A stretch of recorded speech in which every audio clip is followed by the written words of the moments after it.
Shalom. I'd like to give all praise to Yahweh Ba'ashem Yahushai, Ba'ashem Rakal Kadash, here with another video. And, of course, I want to give double honors to the elders and apostles of Great Millstone who have taught me this truth. As I got cut off the last time, so that kind of sucked. But I was in the midst of this because the whole idea is we know that Alex Jones really didn't expose nothing, but... and that when it comes to these stories, like the Boston bombing and all that, he'll always say it's psychotropics, but he never said that the event didn't take place. But there were several others who came forward and put videos proving stuff. You may remember Red Silver J, others, which have been taken down and threatened by YouTube, and pretty much that... their videos ain't to be found anymore, proving the fact that these people were lying and that these so-called kids that were shot were actually childhood photos of the ones that showed up at the Super Bowl that year. You remember Sandy Hook Elementary School at the Super Bowl, and just, there was other proven stuff like, it's like, well, I thought it might be, sound like it was cans, and just, proving the fact that shotguns sounds versus sound like a bunch of cans, there's a big difference there, all kinds of inconsistencies, that one guy in the middle of supposed to be a victim of this, supposed to be a father who lost a child, and just all the stuff that's proven all this, those videos can't be found anymore, But, Alex Jones has been targeted, made to look like the scapegoat. So, more Sandy Hook families, FBI against agent, file lawsuit against InfoWars Alex Jones. Oh, yeah, that's another thing, is that there is a card that labels Alex Jones as an FBI agent, called Agent Provocateur, and there's a couple other ones. An active FBI agent who responded to the Sandy Hook Elementary hoax during the December 2012 shooting is a journalist group of families of victims and suing controversial talk show host Alex Jones for claiming the mass shooting was a hoax, and he never said it was a hoax. He had said that it was psychotropics that caused this guy to go shoot him up, The defamation lawsuit filed in Connecticut Wednesday mirrors one filed by the families of two other Sandy Hook's victims in Texas in April.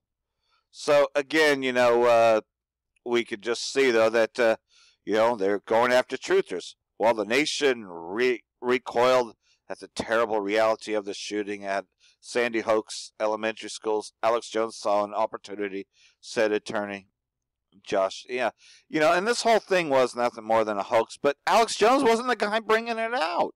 He just said it was psychotropic. So, again, just more bullshit, right? Same bullshit, different day. All right, let's go to another video now as, we know that these Edomites are freaking out about what's about to take place here, World War III, but also the main thing is that they're now being visited by the Most High, them chariots. So these American terrorists are screwing around with Moab. So Moab is getting ready to fight the whore, Babylon the Great. China installs cruise missiles on South China Sea outposts, CNBC. China has installed anti-cruise ship missiles for surface-to-air systems on 3 of its outposts in South China Sea. U.S. News Network, CNBC, reported on Wednesday, citing sources with direct knowledge of U.S. intelligence reports. So, yeah, man, they're getting fucking tired of the U.S. fucking with North Korea, which is one of its allies, and, of course, fucking with them, and they're tired of the fucking, pretty much the whore. So let's take a look at the video. Defense Secretary James Mattis has said that China is deploying missiles in the South China Sea. China has placed new surface-to-air missiles in the Spratlys, nuclear-capable bombers on Woody Island. The placement of these weapon systems is tied directly to military use for the purposes of intimidation and coercion. Hey, everybody, I'm Chad Booksan with Alternative Media Television. General James Mattis is warning China not to have any permanent missiles in the South China Sea. They already have, obviously, built up these man-made military islands. There already are weapons on there. Now, usually the weapons have been due to training that China is obviously preparing for an offensive by the U.S. in the West, and they're defending the South China Sea by any means necessary. Now, General James Mattis is warning of serious consequences to China if they install permanent, right, anti-aircraft missiles, other forms of missiles on these islands, which obviously they're defending. Now, again, why are they defending these islands? Because of the billions and billions of dollars of resources that's in the South China Sea, power, territory, resources. We know this is why countries even exist. What the U.S. administration, after administration, has been doing, they want to prevent another superpower from growing to the strength of the Soviet Union. There is no other country who is set basically like the U.S. empire. China is trying to stretch out, but look what China has done. They stretched out just a little bit in their own territory in the South China Sea. They can't even claim their own territory in the Pacific without the U.S. administration and obviously the deep state. This is how it is, challenging them with war, challenging them with aggression. The way China is, they view themselves as the next world leader, or possibly in that state as of now, in the agenda behind these globalist elites pushing China to be that world leader. So there is no way they are going to step back from this buildup. 10 days from now, President Trump will meet face-to-face with North Korea's Kim Jong-un. North Korean official, a spy chief accused of many crimes, hand-delivering this plus-sized letter from Kim Jong-un to President Trump. You have this meeting set, and we saw this North Korean aide. He came to the White House, presented Donald Trump with a personal letter from Kim Jong-un. I'm really curious to see what that letter did say. You know, it probably, at the end, it was sincerely Rocket Man, right? That's probably what it said at the end. But let's take a look. We have now the summit back on, right? So it was off, then it's on, and it's off, and it's on. It's just a big game. It's just a big show. I won't be surprised if it's off again in just like another couple of days, and then it's on again. Because at the end of the day, it's China needing to get what it wants. So if China's not getting what it wants, it kind of pushes back Kim Jong-un and vice versa. While you have General James Mattis just the other day threatening China to stop militarizing in their own neighborhood. So what is this meeting going to show? First of all, you have top generals who basically Kim has just either let go or God knows where they are now. About 3 top generals in the North Korean military who supposedly Kim Jong-un is concerned of a coup attempt because you have these hardliners in North Korea who do not want denuclearization. But again, that could just be propaganda because we don't see North Korea denuclearizing no matter what conversations occur. So maybe just the whole psychological look of it, no, North Korea is stepping away or, you know, or kneeling to the United States. So you have these hardliners in the country who are basically saying, okay, if Kim Jong-un is going to be a puppet of the U.S., we're going to try a coup attempt. So you have these generals who were literally ousted in recent days, which I find really interesting. But keep in mind, Muammar Gaddafi, all of these other people who basically did dismantle either the chemical weapons program or their nuclear program, and look where they are today. Look where they are today. So I would watch what China is going to do in the build-up to this meeting. Watch what China is going to do in the build-up to this meeting. How are they going to respond? And especially, how are they going to respond from the threats by General James Mattis? Anyway, thank you guys so much for tuning in. Again, my name is Chad. This is AMTV. So, anyhow, that's what's going on there. But wait, there's always more, of course, because, you know, while that's going on, you know, that the underground news, you know, which should be mainstream, but we know mainstream is run by the Amalekites.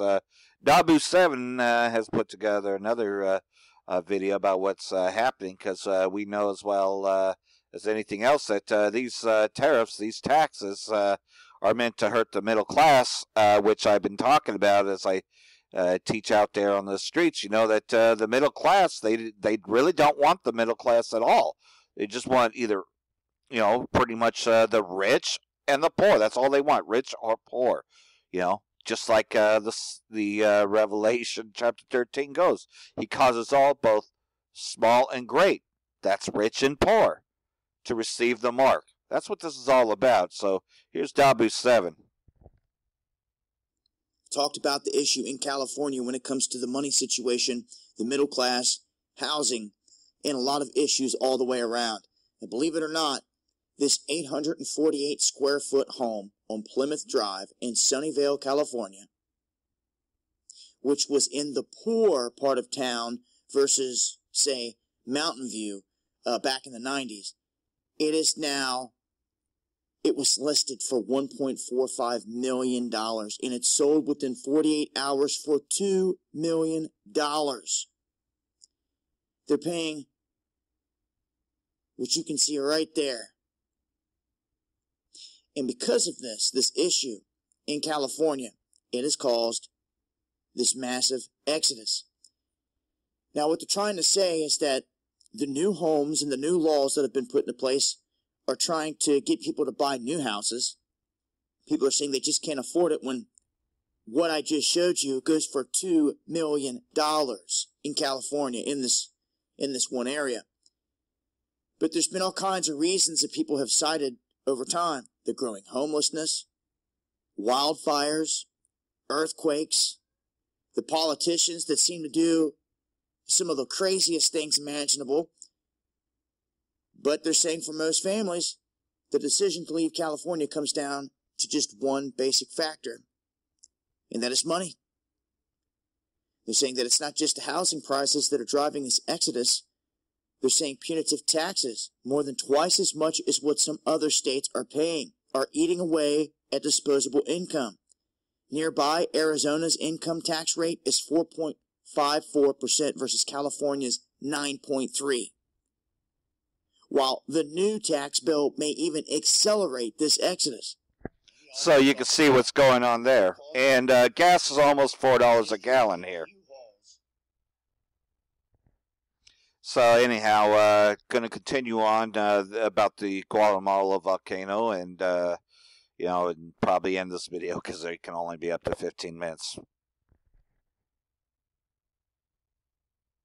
Villagers died in a myriad of different ways as molten ash spewed from Guatemala's Fuego volcano.